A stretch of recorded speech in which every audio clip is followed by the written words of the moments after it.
এরপরে ক্লিক করার পর আপনার সামনে এরকম কর্মকর্তা কর্মচারী তালিকা শো হবে, যেখান থেকে এই যে আমরা দেখতে পাচ্ছি বর্তমান অবস্থা এবং অনুমোদন অবস্থানের পাশে যে আইবাস প্লাস প্লাস ঘরটি রয়েছে এটি মাউসি অধিদপ্তর ওকে লেখা আসতেছে। তো এই কর্মকর্তার ফাইলটি গতকালকে ফেরত এসেছিল এবং এখানে এই মাউসি অধিদপ্তরের রেড চিহ্নটি চিহ্নটি এখন সবুজ রঙের আছে, এটি রেড হয়ে গেছিল। এবং আসসালামু আলাইকুম, আমাদের টেকবিডি 2.0 ইউটিউব চ্যানেলে আপনাদেরকে স্বাগতম। আপনারা আজকে একটি মহাসুখবর নিয়ে আপনার সামনে উপস্থিত হয়েছি, যেখানে আপনারা যে ভুলগুলো করলে আপনার ইএফটির তথ্যটি ফেরত আসবে এবং ইএফটির তথ্যটি অলরেডি ফেরত আসা শুরু করেছে। চলুন আপনাদের ভুলগুলো এবং আপনার ফাইলটি ফেরত এসেছে কিনা আপনারা কিভাবে দেখবেন এবং তার সমাধান আপনারা কিভাবে করবেন তা নিয়ে আজকের ভিডিওতে বিস্তারিতভাবে আলোচনা করব। চলুন সেটি শুরু করার পূর্বে আপনার হাতে থাকা জন্য একটি স্মার্টফোন নিয়ে আপনার ফোনে যে কোনো একটি গুগল ব্রাউজারে চলে যাবেন। সেখানে গুগল ব্রাউজারে চলে যাওয়ার পরবর্তীতে আমরা দেখাচ্ছি, আপনারা সার্চ বারে সার্চ করবেন ইএমআইএস সার্চ করার পর আপনার সামনে এরকম ইএমআইএস এর অফিসিয়াল সার্ভার শো করবে, যেখান থেকে আপনার education management information system EMIS উপরে যে সার্ভারটি দেখতে পাচ্ছেন স্ক্রিনে, এরপরে একটি ক্লিক করবেন।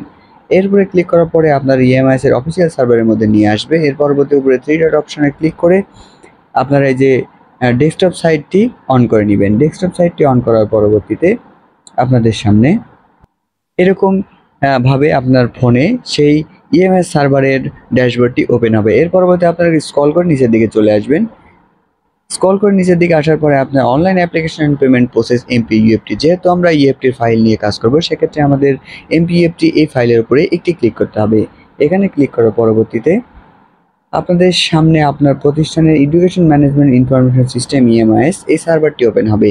তো এই সার্ভারটি ওপেন হওয়ার পরবর্তীতে আপনাদের প্রতিষ্ঠানের ইউজার এবং পাসওয়ার্ড দিয়ে আপনাদের লগ ইন করে নিতে হবে। সেই ইউজার এবং পাসওয়ার্ড দিয়ে লগ ইন করার জন্য আপনার প্রতিষ্ঠানের প্রধানের থেকে আপনার প্রতিষ্ঠানের এমপিও ইউজার এবং পাসওয়ার্ডটি নিয়ে নেবেন।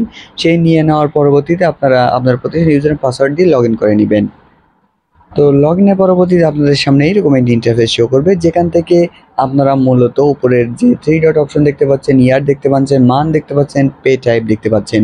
তো ইয়ার, মান্থ এবং পে টাইপ এই অপশনগুলো হলো এখান থেকে আপনাদের প্রতি মাসের স্যালারি শিটটি আমরা যে ডাউনলোড করি সেই স্যালারি শিটটি এখান থেকে আমরা ডাউনলোড করতে পারবো। এর পরবর্তীতে আমরা এখন যেহেতু ইএফটির ফাইলের সমস্যা নিয়ে আলোচনা করব, সেক্ষেত্রে আমরা দেখে আসি সেটি কিভাবে করব। এর জন্য আপনাদের উপরে যে 3 ডট অপশন রয়েছে এই 3 ডট অপশনের উপরে একটি ক্লিক করবেন। এখানে ক্লিক করার পরবর্তী আমাদের সামনে এরকম কয়েকটি ইন্টারফেস আসবে।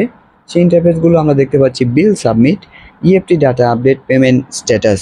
তো এখানে কিন্তু ইএফটি ডাটা আপডেট এই অপশনটি এখন পর্যন্ত রয়েছে, তার কারণ হচ্ছে প্রতিনিয়ত আপনাদের ইএফটির ডাটার তথ্যটি এক এক করে ফাইল ফেরত আসতেছে।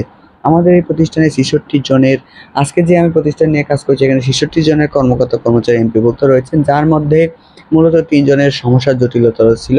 তার মধ্যে গত তারিখে একটি ফাইল ফেরত এসেছিল এবং যেটি আজকে আমরা সমাধান করে পুনর্নির্ধারণভাবে সাবমিট করেছি। তো এটি আপনারা কিভাবে দেখবেন সেটি দেখার জন্য ইএফটি ডাটা আপডেট এর উপরে একটি ক্লিক করবেন। এরপরে ক্লিক করার পর আপনার সামনে এরকম কর্মকর্তা কর্মচারী তালিকা শো হবে, যেখান থেকে এই যে আমরা দেখতে পাচ্ছি বর্তমান অবস্থা এবং অনুমোদন অবস্থানের পাশে যে আইবাস প্লাস প্লাস ঘরটি রয়েছে এটি মাউসি অধিদপ্তর ওকে লেখা আসতেছে।